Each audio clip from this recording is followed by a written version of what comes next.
All right, I'm just loading the live stream here. I'll let you know when it's ready to go, Heather.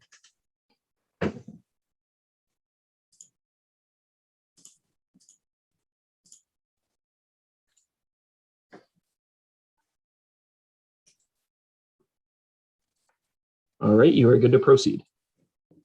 Okay. Good afternoon, members, and welcome to the first Development Charges Steering Committee kickoff meeting. Before we get into the presentation, I do need to do an election of chair and vice chair for this committee. So the floor is open now for nominations for chair of the Development Charges Steering Committee. Councillor Carlton? I would nominate Councillor Woodbury. Okay, thank you. Do I have a seconder? Councillor Keaveney? Thank you. Do I have any other nominations for chair of the Development Charges Steering Committee? Can I have a motion, please, to close nominations? Gordon Hicks? Thank you very much. Councillor Woodbury, are you interested in standing as the chair of the committee? Yes. Wonderful, thank you. Okay, so I will declare Councillor Woodbury as the chair of the Development Charges Steering Committee. I will now open the floor up for nominations for vice chair.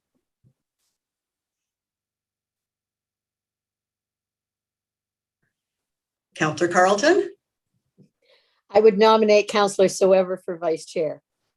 Thank you very much. Do I have a seconder? Councillor Keaveney. Thank you. Are there any other nominations for vice chair? Seeing none, do I have a motion, please, to close nominations? Councillor Woodbury, thank you. Councillor Soever, would you be willing to stand as the vice chair? Yes, I would. Thank you very much. We have a vice chair and a chair. Chair Woodbury, the floor is now yours.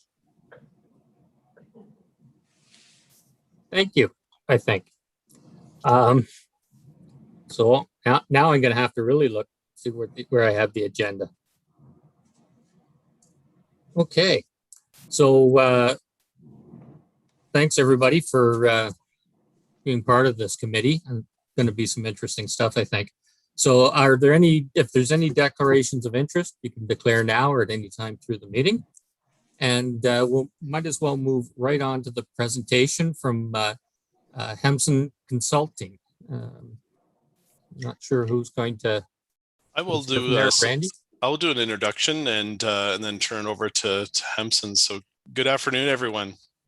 So the county has retained the services of Hempson Consulting to help guide us through the development charge review process.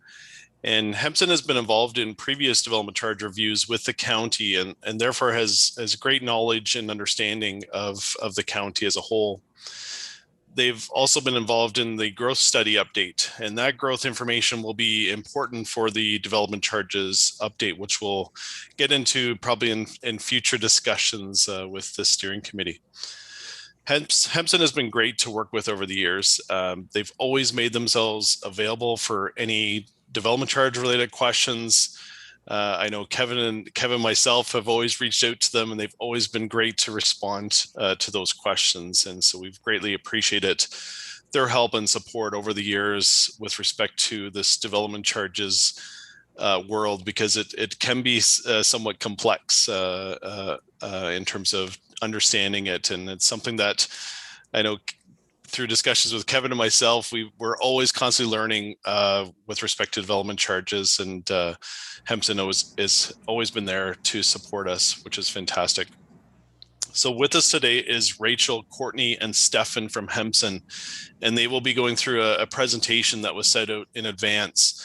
And the presentation will provide an overview of development charges. We'll talk about the proposed work plan and discuss next steps.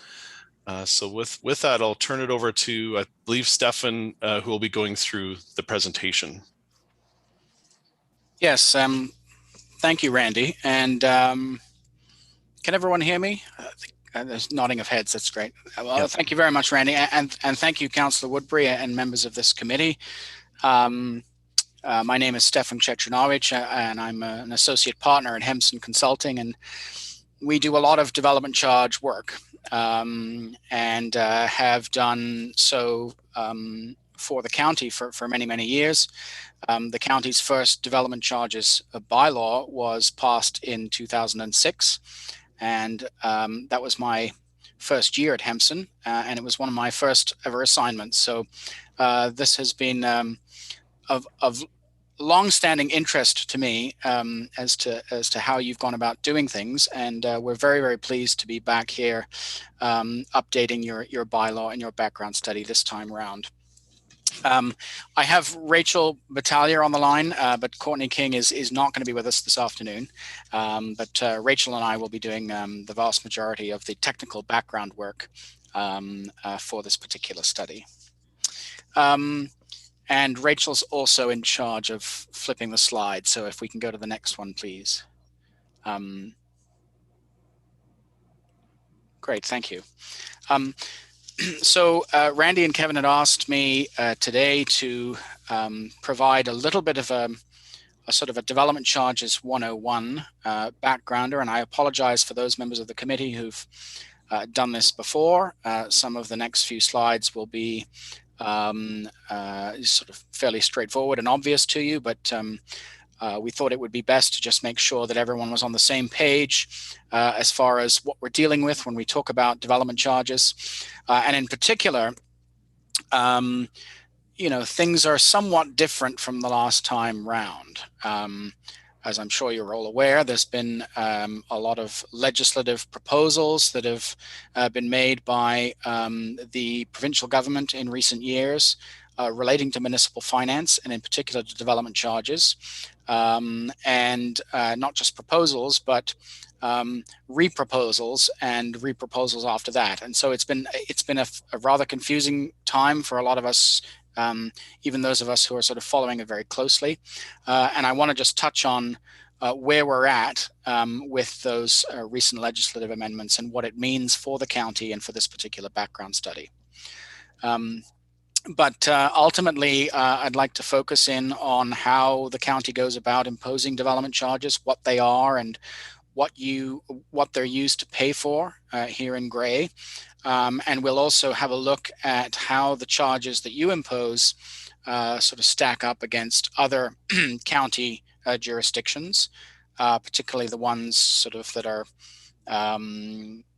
you know, nearby, like Simcoe County, and some other places that are sort of similar in their growth patterns. And then finally, we'll talk about a little bit about the work plan and the steps we need to take under the statute in order to get a bylaw brought before you and ultimately before council. The next slide, please, Rachel. So what are development charges? Well, they are fees that are imposed on development to pay for growth-related capital costs. The operative words here are capital and growth-related. So we can only use the charges to fund capital expenditures, not operating expenditures. And we can only use them to fund capital to the extent that it is related to expanding infrastructure and facilities or constructing new infrastructure and facilities to meet the needs of growth and development. The principle behind the charges is that the cost of expanding infrastructure and facilities should not be borne by the existing residents of Gray, but should be borne by the people who are triggering the need for those expenditures, and that is the growth and development itself. The county charges, of course, are not the only development charges that are imposed on developers up in Gray. So the area municipalities in Gray will also have their own charges for the services that they provide to development. And under the Education Act, school boards can also impose charges to pay for land for new schools as well. So from the perspective of the developer who goes to the counter and pulls a building permit, they pay actually 3 distinct charges. But what we are dealing with for this particular study is simply the charge that will be imposed by the county for county services.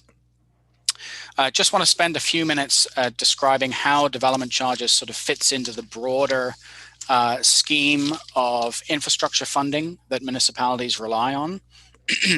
So those of you who are sort of familiar with the land development process will know that, when land is subdivided and a developer gets permission to subdivide and to rezone and ultimately construct, they are responsible for providing infrastructure within their subdivision or on lands immediately adjacent to the subdivision in order to,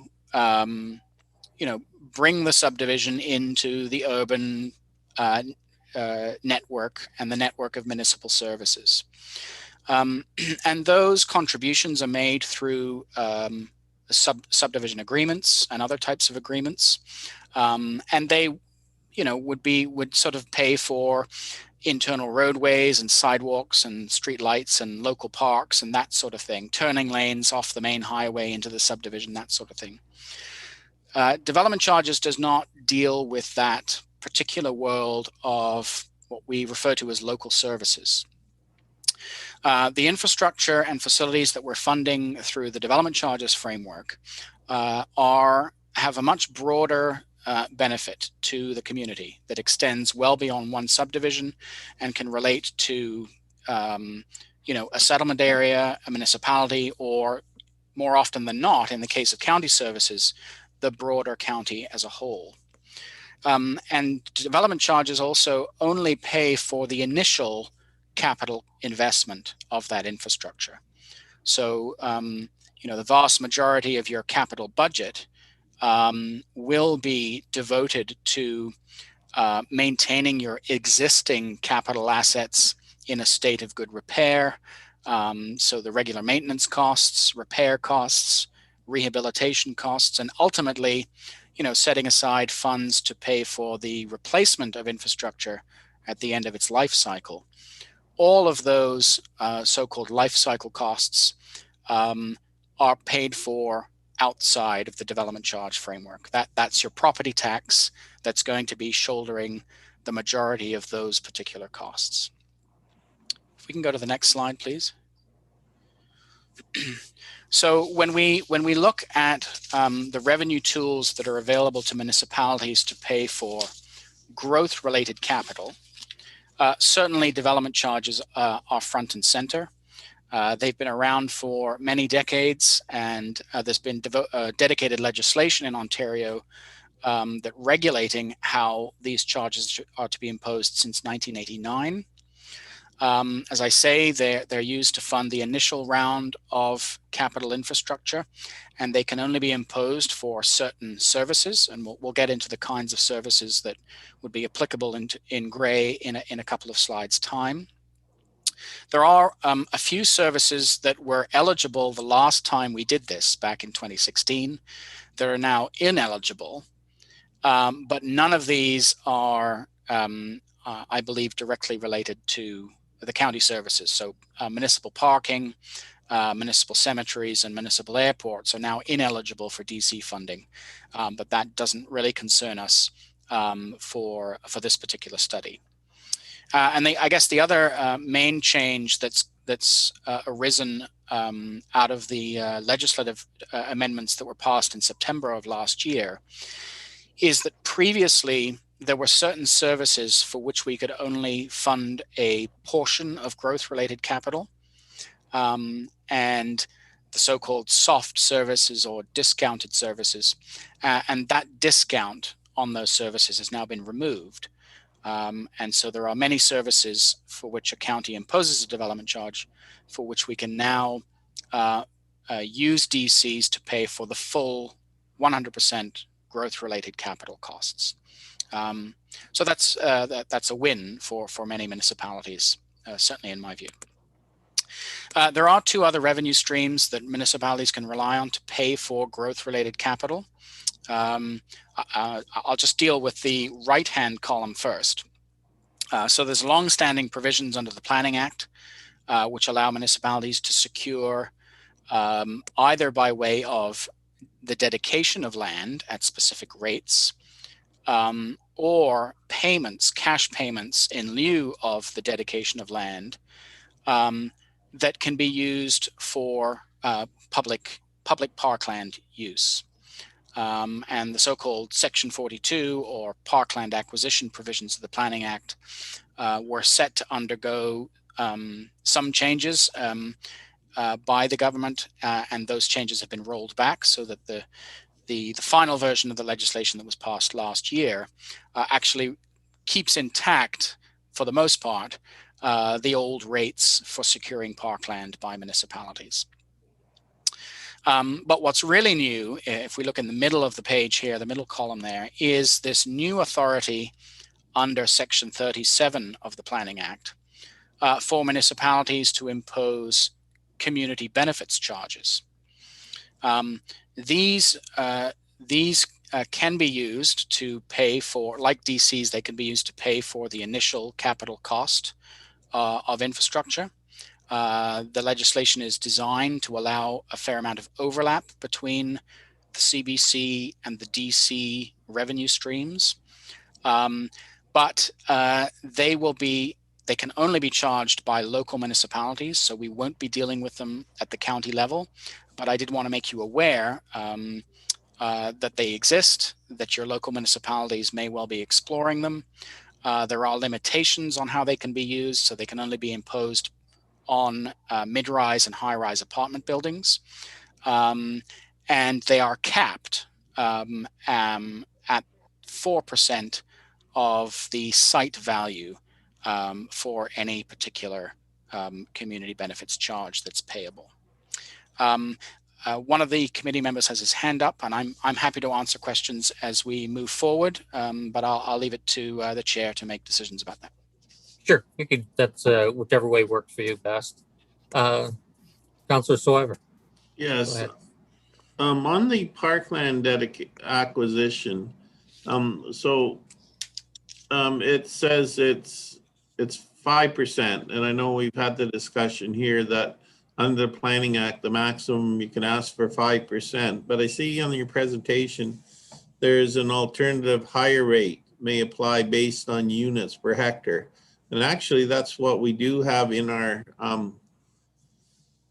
official plan. There is a per unit rate there, which is the aspiration. And the discussion we've had here is, okay, can you actually ask for more than 5%? Or is the 5% a cap in the Planning Act? So through you, Mr. Chairman, the alternative rate is just that. It's an alternative to the standard rate of 5%. As you say, in order to implement the alternative rate, which for residential is 1 hectare of parkland per 300 housing units, you have to have a provision, an enabling provision in your official plan, which it sounds like you have. So I think it sounds to me like all of the elements are in place for you to pursue this. But the one thing I would say about the alternative rate is that the most important change to the legislation that took place last year is that once you implement the alternative rate, it is appealable now to LPAT. Oh. And so that introduces a new wrinkle to that wasn't there before. Just further to that as well, before adopting the official plan policies that enable that higher rate, the municipality also has to prepare what's called a parks plan that examines the need for the parkland within the municipality. So there are some steps you need to do to get to that alternative higher rate, but there are provisions under the Act that do allow for that to occur. And as Stefan indicated, they are appealable under the Planning Act. Okay, and Mr. Chair, so is there a cap on that alternative higher rate, or is can you move it up to wherever you want? Yeah, the cap is the 1 hectare for each 300 dwelling units, is my understanding, in terms of the cap under the act. Yes, that's correct. Okay, thank you. Thank you, Mr. Chairman. And perhaps just to be clear too, that through this particular assignment, we have not been tasked to examine the parkland rate. So that doesn't fall under the umbrella of what we've been retained to do, or what's required under the DC statute to pass a background study and a bylaw. So the next slide, please. When we look at development charges more closely, DCs are imposed by bylaw, and the maximum life of a development charges bylaw is 5 years after the day it comes into force. The county actually has 2 bylaws. Both of them expire on the 1st of January 2022. So that is our hard deadline for getting things done. You will need to pass new bylaws in advance of that date. And if you don't, then you will not be able to impose charges from January the 2nd, 2022. The 2 bylaws, one deals with the roads and related infrastructure that fall within a roadway. And then you have another bylaw that deals specifically with the other services, the general services DC bylaw. The reason for having 2 bylaws is really to, well, for 2 reasons. One is that the roads component of the development charge in gray is the most substantial component. And so having a separate bylaw allows you to amend the roads charge without altering the charges for the other services. It can be easily done if it's in a separate bylaw. Also, it does protect you somewhat from appeals, because if somebody has an issue with specifically the roads charge, or perhaps one of the general services, it will be that bylaw that's appealed, and the other bylaw is protected from that appeal. So there's a strategic element to this as well. Before you pass a new bylaw, you have to undertake a background study, and that's what we've been retained to assist you with. And you have to hold at least 1 public meeting. And as I say, after you pass the bylaw, there's a 40-day period where anyone can appeal the bylaw, and those appeals are also adjudicated at the local planning appeal tribunal. Development charges are imposed on services, and the new legislation lists what services are eligible for DC funding. And we've put the full list up on the screen here, but we're really only concerned with the ones on the left, because those are the county services. The ones in the middle will be dealt with through the area municipal DC bylaws, and then the ones on the right are not really applicable in Grey County, at least right now. And so when we look at the left-hand services, right now you have charges for most of these services, but not all.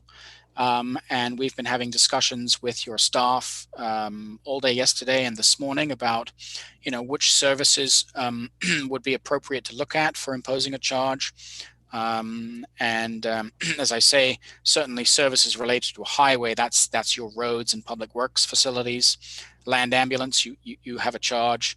Long-term care, where we've certainly become aware that there are significant plans for long-term care expansion that perhaps were not being contemplated 5 years ago. Children's services, housing services, provincial offences services for sure. Parks and recreation services, which in the county context would cover expansion to the county trail network. And then we've also looked at transit at the same time, but I think the feeling is right now that it may be a little premature to be at least calculating a development charge for transit, at least while there's a pilot program underway, and you'd want to see the results of that pilot program before you committed significant capital dollars to transit expansion. I think we have another question from Councillor Soever. Yes, on the services related to proceedings in the provincial, it says municipally administered court services. So how does that deal? And there isn't that in the area municipal bylaws. So if in the case of a lower tier where that institutes administrative penalties and has costs with the administration of that, where would that come in?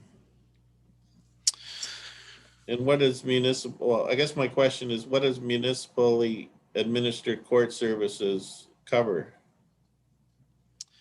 So through you, Mr. Chairman, that would cover all of the capital expenditures made by the county to provide facilities, furniture and equipment, land, or any capital related items to provide hearing space and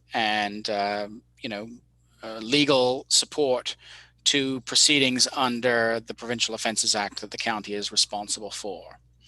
To the extent that there are operating costs shared between the county and local municipalities, just remember that the development charges can't be used to pay for operating costs. So I'm not sure that that would apply in this case. Thank you. Next slide, please. The legislation is quite prescriptive about the steps required to undertake a background study. And I'll just take you relatively quickly through this, but just so that you know the sequence of analysis that's required to get from A to B. Step one then is to do a forecast of future development, the amount, the type, and the location of development. Step two is to look back over the last 10 years and determine what the level of service has been for each of the services for which we are calculating a charge. The historical level of service over the last 10 years sets a limit on how much we can use, how much we can fund moving forward over the future planning horizon. The third step then is to, once we understand what our historical service levels are and we have some sense of where and how much the growth is going to be, is to identify the infrastructure and facilities that are going to be needed to provide services for that growth. And we need to identify the costs associated with those works. We have to identify any external funding sources for those costs.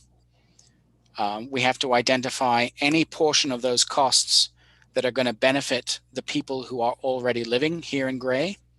And that so-called benefit to existing component is ineligible for DC funding. We have to account for any development charge reserve funds that the county has on hand that can be used to fund these costs. And then to the extent that there may be large infrastructure that will provide a benefit beyond the planning horizon that we're looking at into the future, we have to account for that so-called post-period benefit as well. And after making all of those deductions, we're left then with the costs that are eligible for development charge recovery. And they are recovered through a charge on residential development that is a charge per unit, with higher charges for the larger unit types and lower charges for the row houses and the apartment units. It's also recovered on the non-residential sector as a charge per square meter of gross floor area. And in the county, you do not impose that particular component of the charge. So no commercial or industrial or institutional development pays the charge here in Gray. We have a question from Councillor Soever again. Yeah, so on the historical service levels and identifying capital items. Now, one of the items that, is a capital need in the future. And in fact, some municipalities are now requiring developers to put in conduit for fiber. We at the county have been, funding SWIFT programs, which then SWIFT turns around and then gives grants to, they get funding from other sources as well, but they turn around and they give grants to people to install, fiber, which is a capital item. And so where would that, like, are there any municipalities that charge development charges for the provision of telecommunications, like fiber services? So, through you, Mr. Chairman, well, the answer to the first question is yes. I certainly think that fiber is an eligible capital cost. I am aware of some municipalities that include those costs in their development charge calculations. And I think that in this particular case, we discussed this a little bit yesterday with staff. The best place to recover those costs would be through the roads charge, because a lot of that fiber will be laid and dealt with through road reconstruction type work, where you're getting under the roadway and you may be also at the same time replacing pipes or dealing with drains and in this context laying telecommunications fiber or conduit. Thank you. Okay, thank you. Councillor Keaveney. Thank you, Chair Woodbury. And I'm just wondering if I could ask about the non-residential sector. We're not charging. And just if you could share some reasoning why we're not, if you recommend that we don't, and what comparator counties do most others charge or not charge? Yes, through you, Mr. Chairman. I had intended on, there's a few slides coming up that will provide a bit more context about what other counties do. So I can certainly speak to that in a little bit. But in terms of the county's policy, this has been long-standing. It's been the case since right from the get-go in 2006. I believe that the main rationale for it was to provide an economic development incentive to non-residential development. And there was certainly when we were doing the 2011 study, which was immediately after the 2008-2009 recession, there was a strong belief at the time that the county shouldn't be seen to be imposing any sorts of fees or charges on particularly industrial development, and so that was part of the rationale at that particular time. I should stress, and I have always done this throughout this process, is that when you exempt a certain type of development from the development charge, you cannot increase the charge on other forms of development in order to pay for the exemption.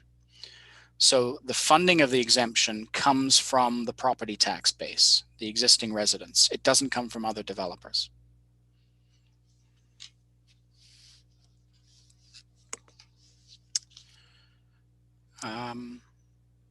So I think, Rachel, if we can go to the next slide, please.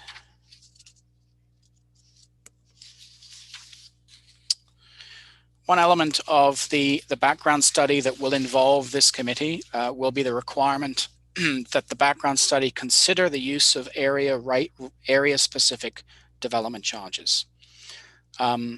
Area rating is often done in municipalities to reflect the different needs of services in different areas. And it's more often than not done in the context of where services are being provided in undeveloped areas. So where the urban settlement area is being expanded into so-called greenfields, where pipes are being extended for the first time into areas, and stormwater ponds are being constructed for the first time to deal with newly developed land. You don't provide water, sewer, and stormwater services. So the services that are, almost exclusively charged in this manner are not services that we're dealing with here at the county level.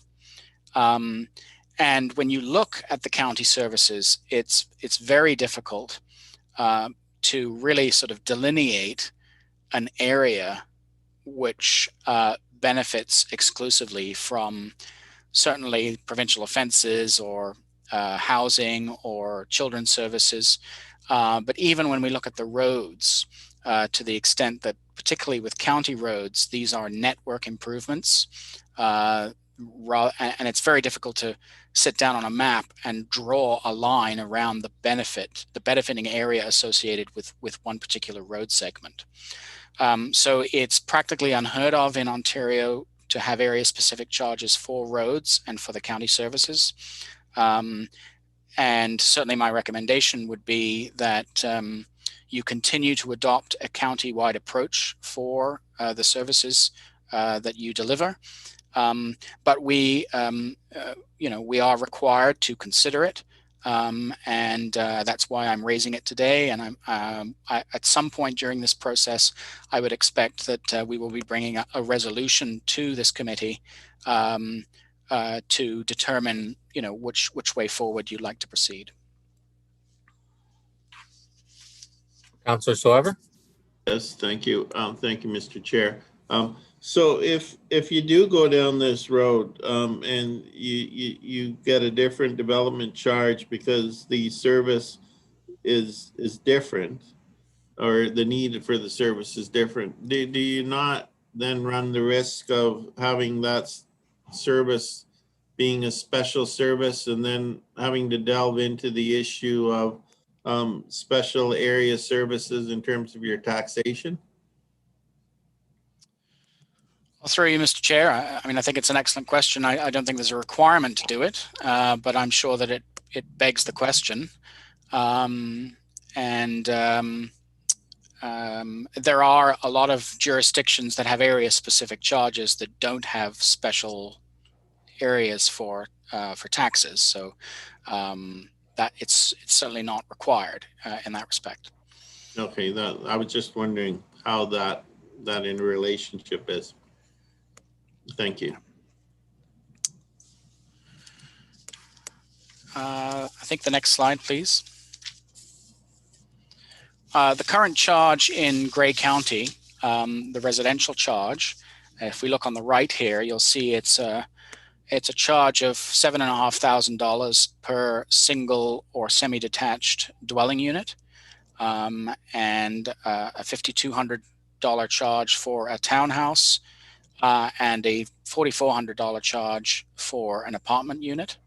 And then there is a separate standalone charge of $2,700 for wind turbine development. And if you look at the pie chart, you can see that the overwhelming majority of the charge is used to fund the roads and related service. There are smaller charges for the land ambulance and some of the other services as well, but essentially this is a roads charge. And further to the councillor's earlier question about what other counties do.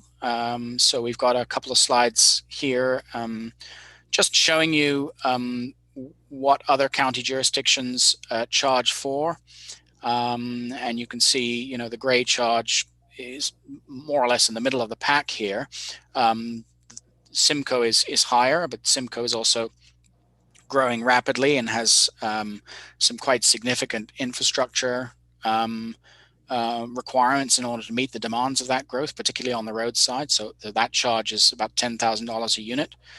And in Peterborough, County of Peterborough, it's around $8,500 a unit. But again, that is mostly a roads charge. And then, there are places like Dufferin, Wellington, and then we've just calculated a charge for Elgin County. This would be the first ever charge they imposed if they pass it, that are somewhat lower than the charge we have in Grey. And in Middlesex, they don't currently have a development charge at all. I've put Oxford County here, but I should note that the Oxford charge also includes a water and sewer component, which is why it's at the top of the list. Another question, Councillor Swever.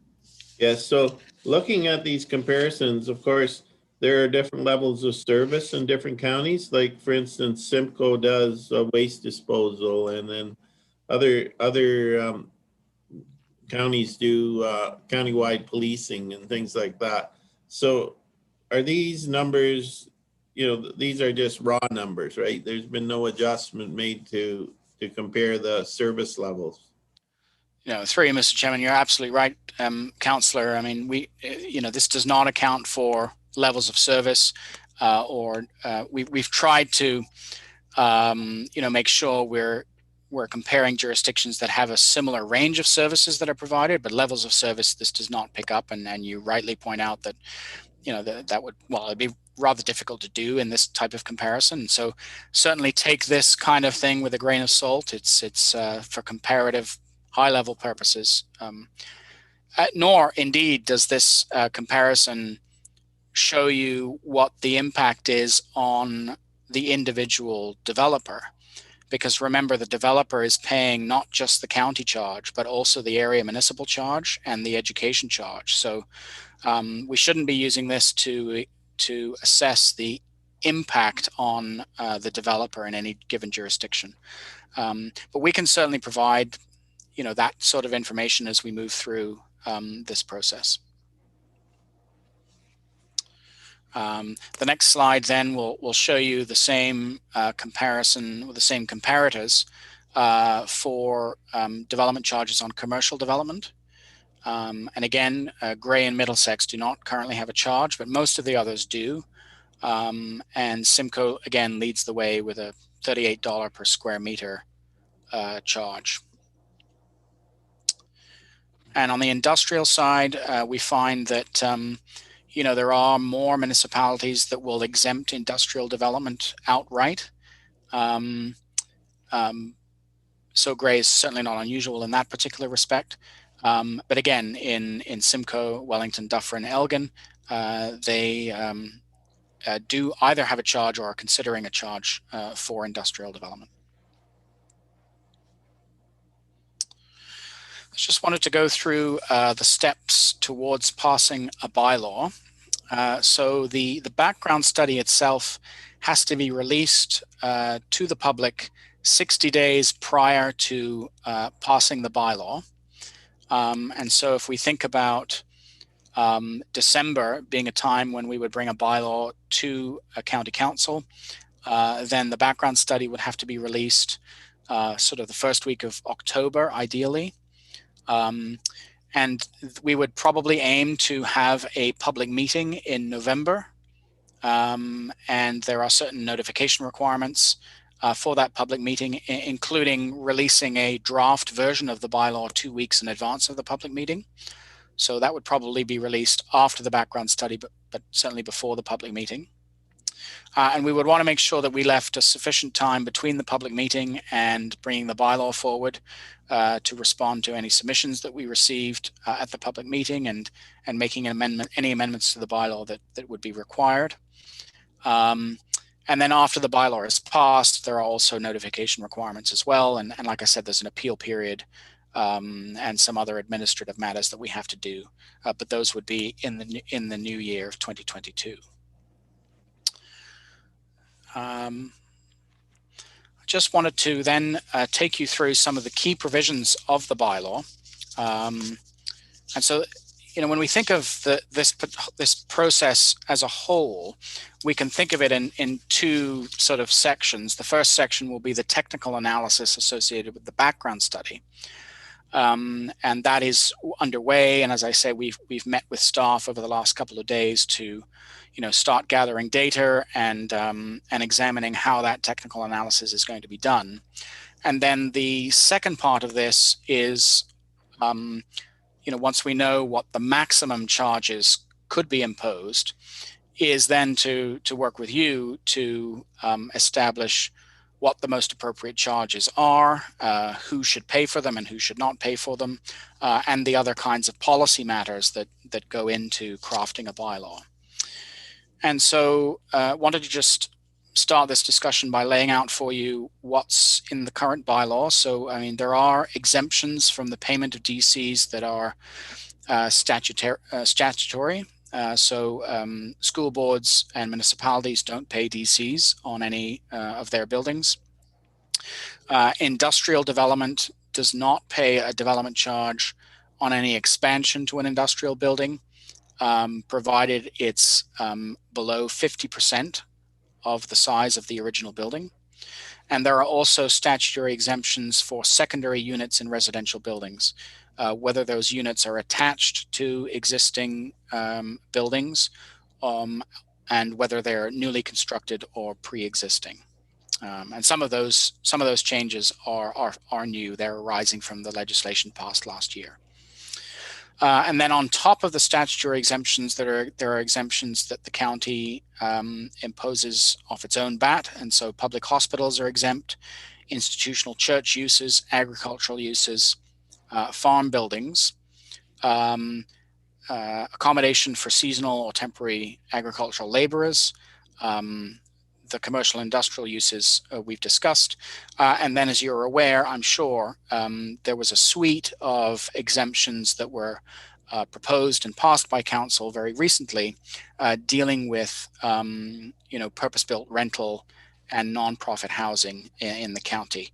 And Randy is here and has an encyclopedic knowledge about the details about those exemptions, and I'm sure can answer any questions about those.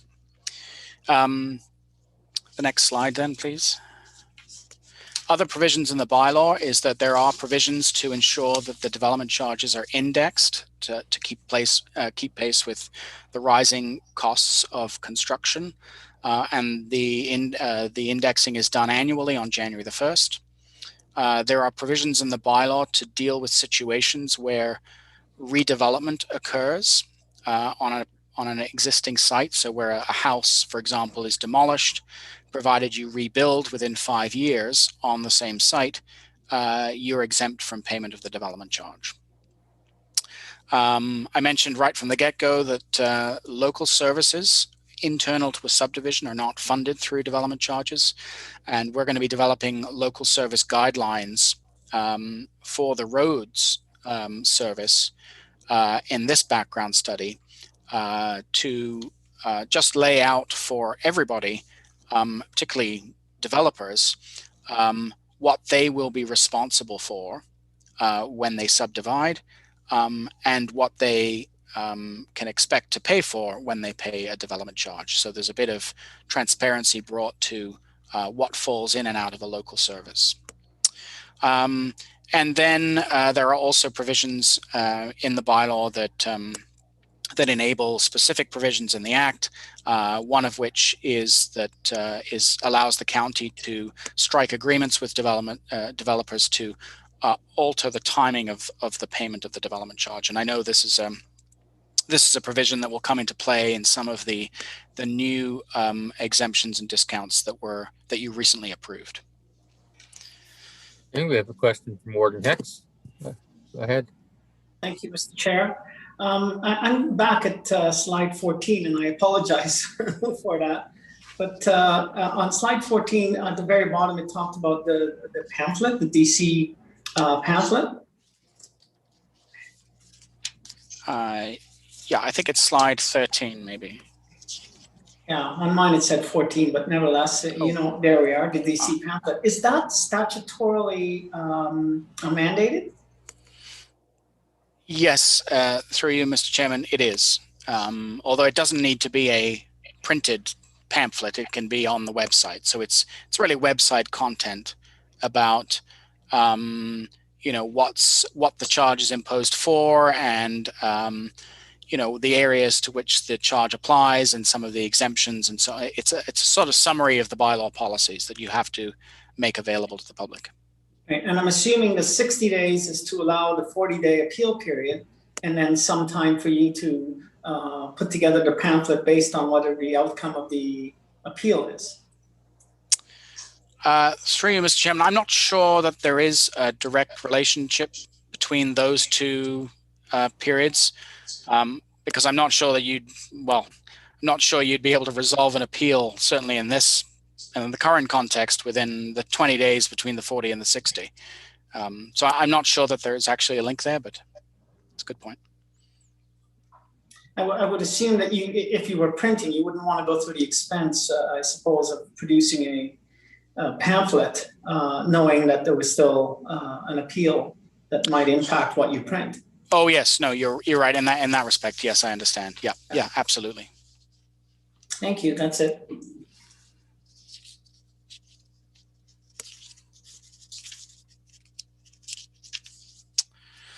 I should also mention, I know this is a crowded slide, and I don't propose to go through it in great detail, but and this particular item really relates more to your local municipalities. The development charge under the Act, responsibility for collecting the development charge and determining what the charge is in any circumstance falls to your local municipalities. They collect the money on your behalf, and they remit the money monthly to the county treasurer. And there have been some changes made to the way the charges are determined, and for certain types of development, how they're paid.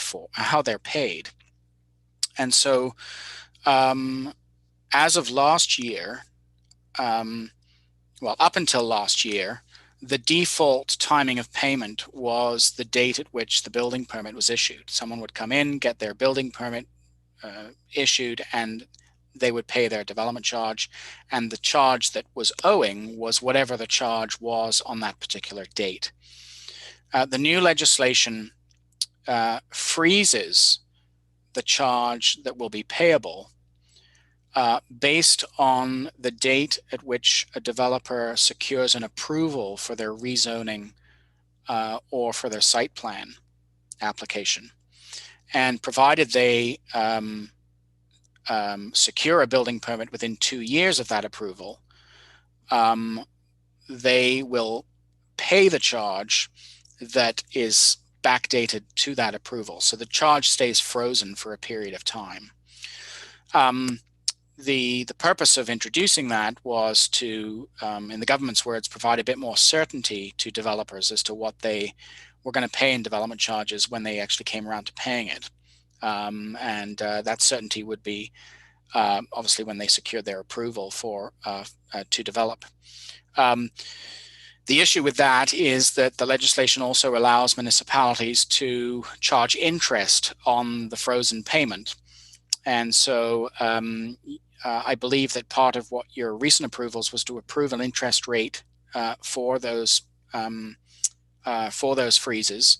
And in most cases, the interest rate has been determined to try and offset any lost revenue that might arise from the freeze. So it may turn out that developers are paying pretty much the same as they always did in the past. But it's certainly going to create an administrative burden for the local municipalities who now have to track what the frozen payment is for each development that comes in. The second complication is that for rental housing, institutional development, and nonprofit housing, they are required to make their payment in annual installments from the first point of occupancy of the development. So in rental housing and institutional development's case, that would be 5-year annual installments. And in the case of nonprofit housing, it'll be 20-year annual installments. So that too is going to require some tracking by the lower tier municipalities to ensure those are paid in the correct manner, recognizing that the volume that we're dealing with here is probably it's certainly a lot lower than for the DC freeze side of things. But and some of the recent amendments to your bylaw that you just passed are aimed to mitigate the problems arising from these deferrals. So that's a very you're well ahead of the game, I can assure you, when it comes to other municipalities in dealing with this. Warden Hicks, you have a question? Thank you, Mr. Chair. So just to be clear, who exactly fixes the interest rate? Through you, Mr. Chairman, it's the municipality that does. It's not a prescribed rate under the legislation. Municipalities have been given the authority to set their own rates. So that's the lower tier then? Well, it would be the upper tier for your charge, and it would be the lower tiers for their charges. So, so I'm confused. Can the county have one rate and then the municipality have a different rate? That's correct. But then that's calculated by the lower tier because they're collecting it. That's correct. And okay, and then I gather that the lower tier makes the calculation, collects it, and then apportions so much to the upper tier and so much they keep. That's correct. Yeah, it's actually typically two separate payments that'll be made. So, thank you for that. The next slide, please.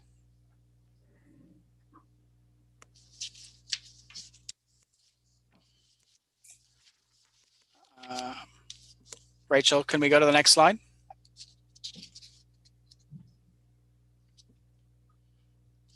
Maybe we've lost, we may have lost connection there. I think she's frozen. Ah.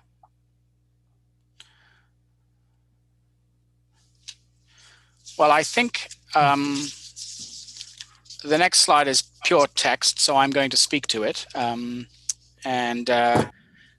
We'll just wait a minute to see whether she's able to relog on, which she seems to be doing. But in any case, the next slide deals with getting into our work plan. And I wanted to just set out for you how we saw the key decision points that this committee might need to make between now and December. Our proposal is that at some point, well before the background study is drafted, we bring to you a list of the growth-related capital works that we propose to base the charge calculations on, and that we secure your approval to draft a background study on the basis of those works. The legislation requires that the works in the background study be a reflection of council's intentions to provide services in the future. And so we're going to ensure that the works are tied back to your existing 10-year capital forecast, your master planning documents, and where there are cases where works are not expressly tied back to pre-existing studies, we'll make clear to you why staff feels that there's a need for certain types of work. So that will all be laid out for you, but we're going to ask for your direction to proceed on a background study on the basis of the works that you will see in advance. Okay, Councillor Soever. Thank you, Mr. Chair. On the capital works, you say those are based on the approved works and the approved plans and everything. How current do those plans have to be? Like, say for instance, your master transportation plan dates back more than 5 years, and like, how current do those plans have to be, and do they have to be approved by council? So through you, Mr. Chairman, the Act doesn't speak to this. All it says is that the works must be an expression of council's intentions. And the regulations to the Act state that those intentions can be expressed either through an official plan or a capital forecast or a similar expression of intent. And so, my view is that, we work with the best information that we have available at the time the background study is done. There are many cases where we have to do a roads program in the absence of a transportation master plan altogether. Not everyone has one. In your case, it's a little bit dated. It was last done in 2015. We spent most of this morning actually going through those works and seeing which ones, perhaps had changed in priority or timing or costs. And so we're going to be doing sort of analysis over the next month to try and update that somewhat. But I think the feeling is that that master plan is still pretty robust. And although there'll be changes perhaps to the timing of the works and some of the scope, that it's certainly good enough to proceed with for background study purposes. Thank you. The second matter that, of course, you'll be asked to consider is this area rating. And I think this is something that we're going to have to get direction from you sooner rather than later. As I say, my recommendation would be that given the general approach taken in Ontario to roads development charges and other county services, that you should continue to proceed with a county-wide development charge. And I would recommend that this committee pass a resolution to that effect so that we can move forward with all the technical analysis on that basis. You'll also be asked at some point, probably in the fall, whether you wish to hold more than one public meeting. You're not required to do that, but you are required to resolve not to do that, shall we say. And then, of course, I'm sure that this committee will be involved in options for implementing the charges once you've seen what they are, whether that means you want to implement the fully calculated rates or some discounted rate. There are phase-in options and, of course, exemptions and discounts and so on and so forth. The last slide here then sets out the sort of the timing that we're hoping to follow here. And so we are, we have done the background review and information requests. We've kicked off with staff. We are nearing the end of preparing the growth forecast. And we have conducted one-on-one interviews with all of the department heads with respect to service level information. We are hoping through May to finalize the service level calculations and prepare the list of capital works. And that will allow us to prepare draft DC rates, and we're hoping to bring those to you before the summer so that you can have a look at them. And it's at that point we're hoping to get your direction to proceed with a background study, which we will prepare over the summer. And it will, so that it can be released, as I say, maybe late September, early October, and that will take us into that sort of period of time where the statute takes over and we start having to follow statutory timeframes up until the bylaw is passed in December. And so that, I think, concludes the slide deck. Rachel, have I got that right? Yeah, these are the next steps, which I just discussed. And I'm certainly happy to answer any further questions that you may have. Thank you. Great, thank you. I've been involved with, excuse me, the development charges with our municipality over the years. That was a good review and update, so very much appreciated. Are there any other questions from staff or committee members? Okay, that answered a lot right away. Mr. Chair, there we are. Warden Hicks, yes. Yeah, Warden Hicks, go ahead. Thank you, Mr. Chair. And thank you, Stefan, for that presentation. And by the way, don't assume that we really know. The 101 lecture is very much appreciated, at least from me. So you are recommending that we continue to adopt a countywide approach for the services that we provide, and maybe through staff, when is the appropriate time to bring such a motion for us to have that debate? I would say let's move it along, but I don't want to, if a motion is necessary at this time, I'm quite prepared to bring that motion and have us have the debate and make the recommendation. But I don't want to do it at an inappropriate time. Is this the appropriate time? Through you, Mr. Chair, I'm wondering if it's probably the next steering committee meeting that we have that motion, but I'll look to Stefan or anyone else, maybe Kevin, in terms of thoughts with respect to when we have that motion. As Stefan indicated, we'll have some of the draft charges at that time for the next steering committee meeting, and whether or not we want to then have that motion on the area rate specific matter. But happy to take the direction from the committee if they want to provide that direction even at this early stage, is to continue calculating on a county-wide basis. That will help from a staff perspective anyways, to continue as we're providing some of this background data and information to Hempson to calculate that draft charge. That direction could very easily happen now as well. So further thoughts on that, Stefan or Kevin? Through you, Mr. Chairman. Yeah, I agree. I mean, I think it would be great to get a resolution today. Certainly that would clear things up for us.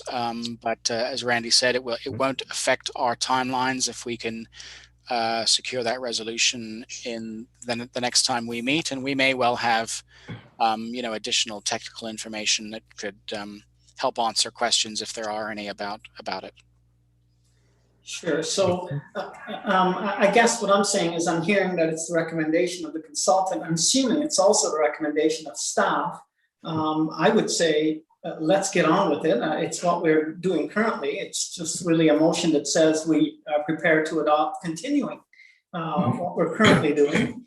And I don't see us potentially moving any other way, but maybe I'm wrong. And I would say, let's just do it today. But if staff is of the belief that there's some additional information that might influence that decision, that's important for us to hear, and we won't have it until the next meeting, then so be it.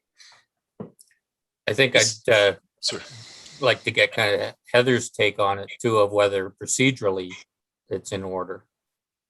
Oh, can I ask Rachel to just stop sharing her screen just so we can see everyone?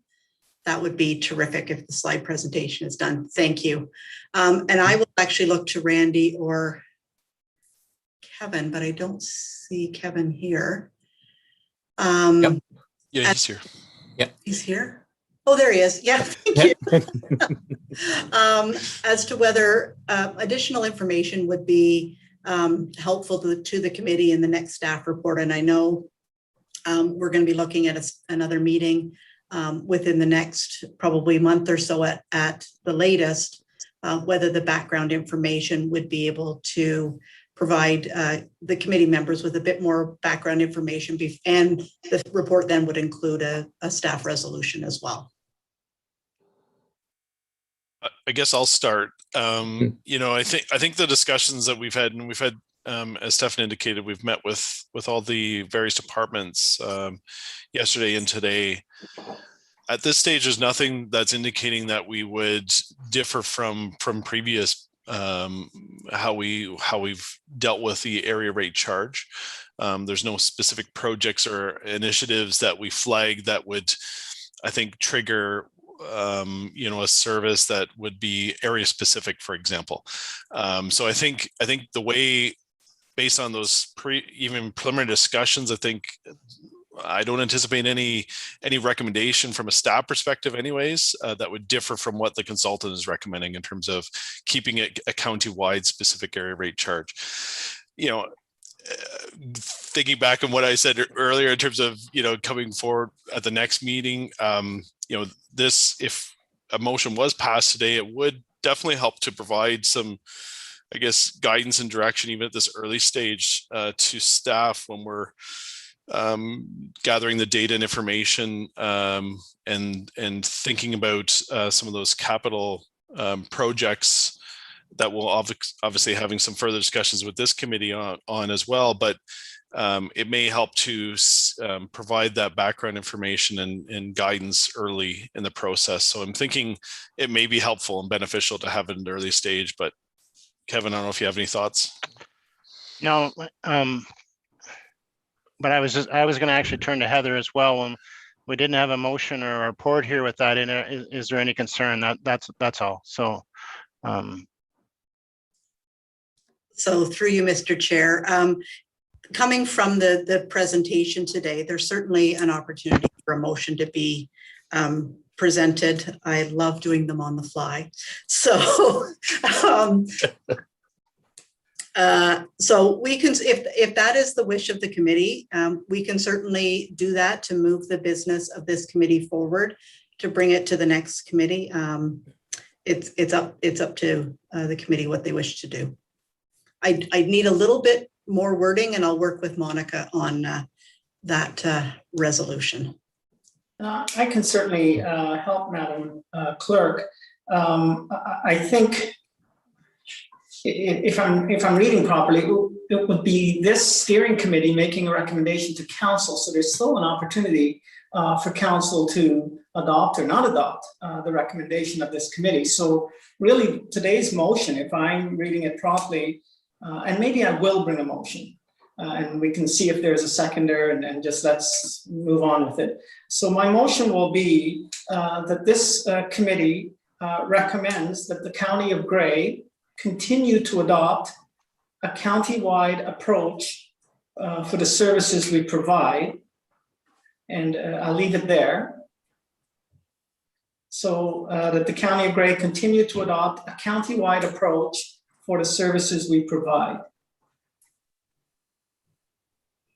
Okay. Do we have a seconder for that? Okay, Shirley will second that. Any discussion? Randy. Just further to that, and maybe look towards Stefan in terms of the consideration of the area rate specific matter. Do we need to include something in the motion with respect to referencing that area rate language?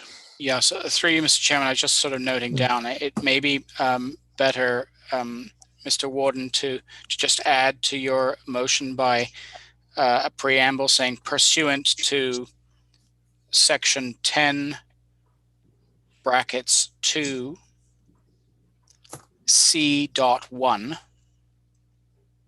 comma, and then your motion.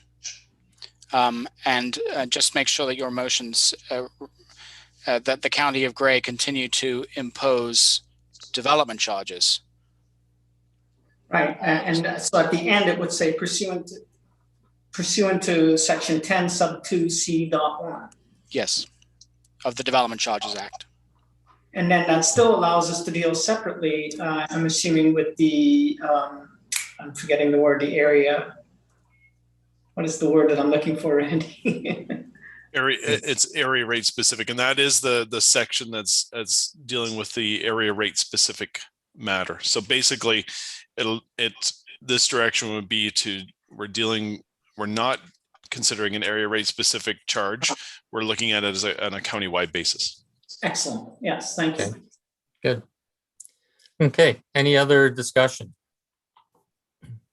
Is anyone opposed to that motion? Seeing none, that is carried. Thank you. And I think with how these have to go back through council and things, I think that was a really good idea to get things moving and that. Councillor Soever, you're on mute. Sorry about that. Just like to go back to the presentation while we were discussing the wording here. I went and looked. I thought I had copied the wrong presentation, but I see now that the presentation that was given here is a little different than the presentation that's on the web. So I'm looking at page 19 in May. If we could bring that back up, that'd be great. Because the one I printed out only has calculate draft rates, but I thought I saw in the presentation that was on the web some other things for May. I may be wrong, but it disappeared. But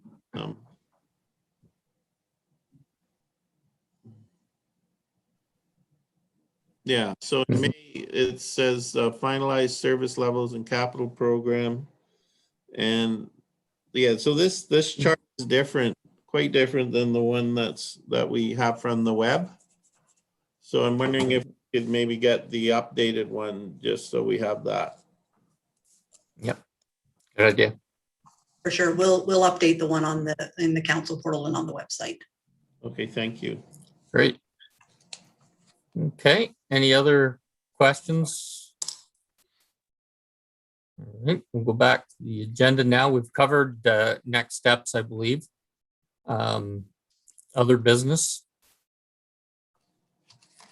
Don't think there is on this. And then next date will be, next meeting, that date will be arranged in the future. Okay, was there anything else that we needed to discuss or do with this? Nope. I think we're good.